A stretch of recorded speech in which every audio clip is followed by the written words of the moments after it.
পালং শাকের তো অনেক রেসিপি খেয়েছো, এইভাবে ছোলার ডাল দিয়ে একবার পালং শাক বানিয়ে দেখো। কোনো মাছ মাংস রেসিপিকে হার মানাবে, এত সুন্দর খেতে, ভাত রুটি সব কিছুর সাথে জমে যাবে।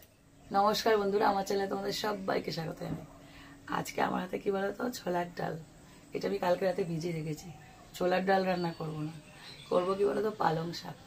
কিছু বল, এই রান্নাটা করার জন্য প্রত্যেক বছর পালং শাক উঠলে এই যে এই নি মা ওই রান্নাটা করো, রান্না নাম যায় না, ওই রান্নাটা করো, পালং শাকের ওই রান্নাটা, মানে এইটা কোনো মাছ না মাংস না, শুধু পেঁয়াজ রসুন পড়বে, কি যে স্বাদ, সব ফেলে খায় এটা। তোমরাও যদি করো, হ্যাঁ, তো সব রেসিপি ফেলে এইটা আগে খাবে। আমি আর দেরি করতে চাইছি না, তো চলো শুরু করা যাক। আমার উনুন ধরানো হয়ে গেছে, এবার কড়াইটাকে বসিয়ে দিলাম। এবার দিয়ে দিচ্ছি তেল। কি বলতো, খুব সামান্য জিনিস যেগুলো সব ঘরে থাকে, আর এখন তো বাজারে পালং শাক মূলো সবই পাওয়া যাচ্ছে। এই কটা মাত্র সবজি দিয়ে রেসিপিটা তৈরি হবে। আর তোমাদের একটা কথা বলে রাখছি, রেসিপিটা শুরু করার আগে ছোলার ডালটা আগের দিন রাতে ভিজিয়ে রাখবে, বা এই 3-4 ঘন্টা আগে ভেজাবে, এই কাজটা করে রাখতে হবে। তো কড়াইতে দিয়েছি তেল, দেখো কাঁচা লঙ্কা রসুন তারপরে আদা ডাল সব খুব সুন্দর করে ভাজা হয়ে গেছে। এইবার দিয়ে দেবো পেঁয়াজ কুচি। এখানে একটা বড় সাইজের একটা ছোট সাইজের পেঁয়াজ আছে। সব কটা দেখো খেয়াল করে সবজি একই রকম ভাবে কাটা, ছোট ছোট করে কাটা। পেঁয়াজটা খুব ভালো করে ভেজে নিতে হবে যতক্ষণ না কালারটা চেঞ্জ হচ্ছে। দেখো পেঁয়াজটা খুব ভালো করে ভাজা হয়ে গেছে। এইবার শক্ত সবজিটা আগে যাবে। দেখো আলু নিয়েছি একদম ছোট ছোট করে কাটা। আলুগুলোকে প্রথমে ভেজে নেব, শুধু ভাজাভুজি করবো। হ্যাঁ, একের পর এক শক্ত থেকে নরম সবজিতে যাবে।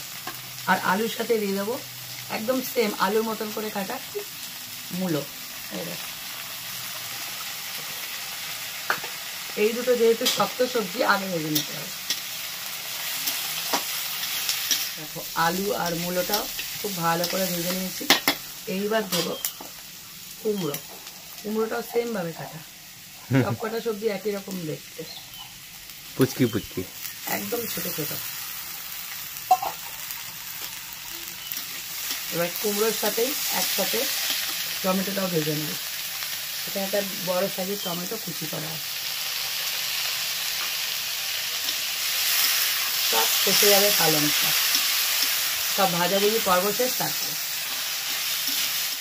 এইবার পালং শাক দেওয়া হয়েছে, তো এবার শুধু উলট পালট করে নেড়ে চেড়ে কষিয়ে নিতে হবে। কোনো শক্ত কাজ, একদম সহজ কাজ, কিন্তু এর যে স্বাদ না বানালে বুঝতে পারবে। হ্যাঁ, প্রথমে যেদিন দিচ্ছিলাম না, মা দিও না, মা দিও না, হ্যাঁ পালং শাক দূর, তা আবার মাছ মাংস ছাড়া। খাওয়ার পর বলে কি মা আরেকটু দেবে। আজকে তোকে বলেছি না এটা খেতে খুব সুন্দর। দেখো কতটা পালং শাক দিলাম, সব হারিয়ে গেছে। হ্যাঁ, পালং শাক তো ওটা মজে যাবে। এবার ভালো করে কষানো হয়ে গেছে। যেহেতু এখানে ছোলার ডাল আছে মূলো আছে, এগুলো তো শক্ত, তার জন্য অল্প একটু জল দেব, বেশি না। ব্যাস,